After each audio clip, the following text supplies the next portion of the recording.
G'day, I'm Stephen Page from Page Paper and Family Fertility Lawyers, and today I'm talking about in this video about number 2 of the 10 lessons I've learned about surrogacy since 1988. So just to recap, my first surrogacy case was in 1988, and since then I've advised in, as best as I can estimate, 1,968 surrogacy journeys for clients throughout Australia and 38 other countries.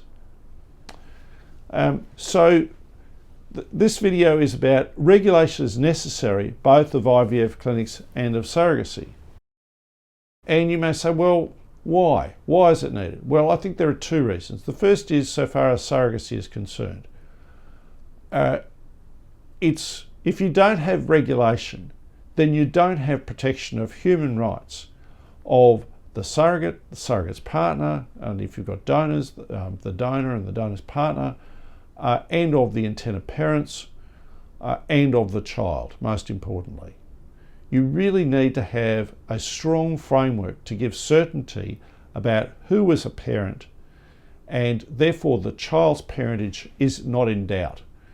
And whether that be by recognition of the intended parents at the beginning of the process, by preconception order of some kind, or during the process before birth by a pre-birth order, or by operation of law upon the birth of the child, or by a post-birth order of some kind, is less important than that there is a certain pathway.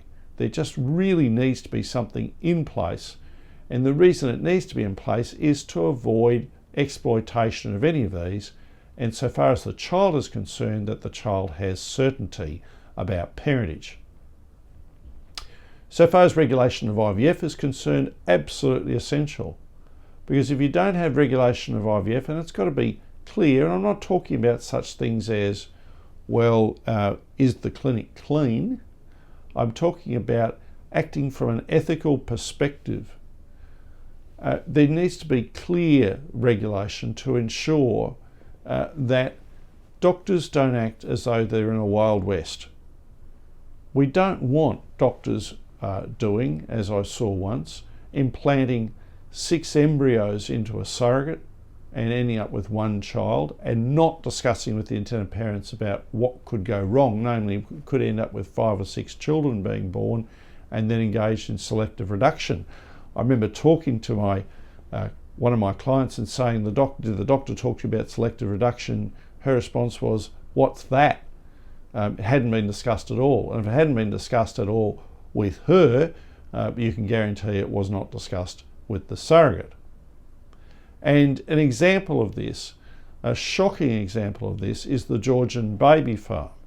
And this concerns Christina Ozturk, who at the time of her holiday in Georgia was a stripper from Russia, and she met Galip Ozturk, who was a bus magnate from Turkey, incidentally convicted of murder, and the two fell in love and married. And so what they want to do, they want to create children through surrogacy. Now, I don't know why they needed to do surrogacy, but in any event, they chose surrogacy, and in 1 year had 21 children.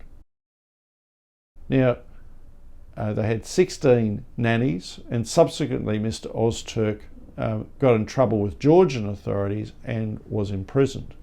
But leave aside that issue, where were the ethics and where was the legal regulation of the IVF clinic in Georgia that allowed 21 children to be created for a convicted murderer, and all happening in the 1 year, where none of the children would in reality really know how they fitted into the world, except that they've now got 20 siblings?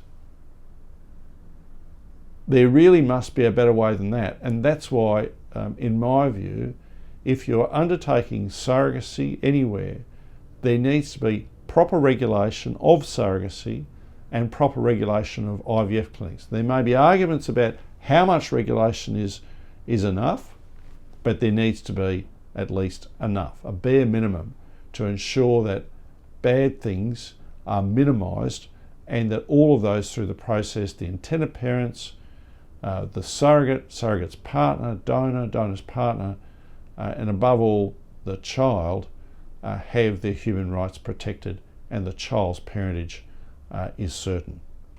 Thank you for watching this video. I'm Stephen Page from Page, Probe and Family and Fertility Lawyers.